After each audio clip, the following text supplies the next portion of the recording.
This is Google Pixel 7a device. In this video, I'm giving the complete honest review about this Google Pixel 7a device. The reasons to buy, the reasons to not buy. No, let's unbox this Google Pixel 7a device. If you are planning to buy iPhone and your budget is low, and I highly recommend you to buy these Google Pixel 7a or Google Pixel phones, and you can feel the beast in your hand. So here you can see the design is awesome and the back side is plastic, but I love it, the plastic thing.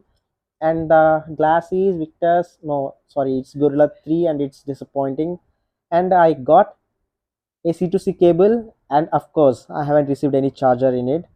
So officially Google haven't released any charger for this, but you can use any other chargers which has rated 18 watts, and it has SIM ejector and manuals and USB-C to B adapter.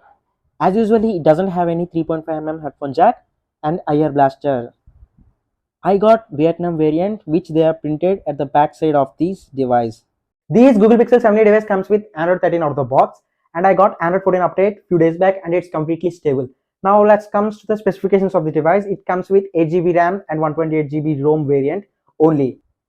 It comes with Google Tensor G2 chipset, which is an octa-core processor and has a speed of 2.85 GHz, and it have a USB-C V3.2 version port. It comes with 4385 mAh battery, and which supports only 18 watts fast charging and 7.5 watts wireless charging. And 18 watts charger, which they haven't given to us, and we have to take separately from other sources, and it takes about 2.1 hours to fully charge, and it takes about 5 hours to discharge for a normal user, and for my heavy task it takes about 4 hours to fully discharge. It comes with 6.1 inches OLED screen, which is a Gorilla Glass 3, and it has 90 Hz refresh rate for the screen, and it's okay. But if you are a heavy gamer, you need about 120 Hz or above.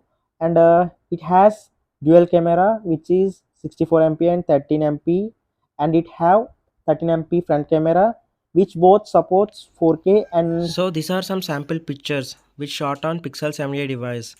When compared to iPhone 13 or 14, the camera is really too good for this price segment, and you love this camera feature. And the sad thing is, when using camera, you feel too hot on the camera panel, and even the mobile gets too hot.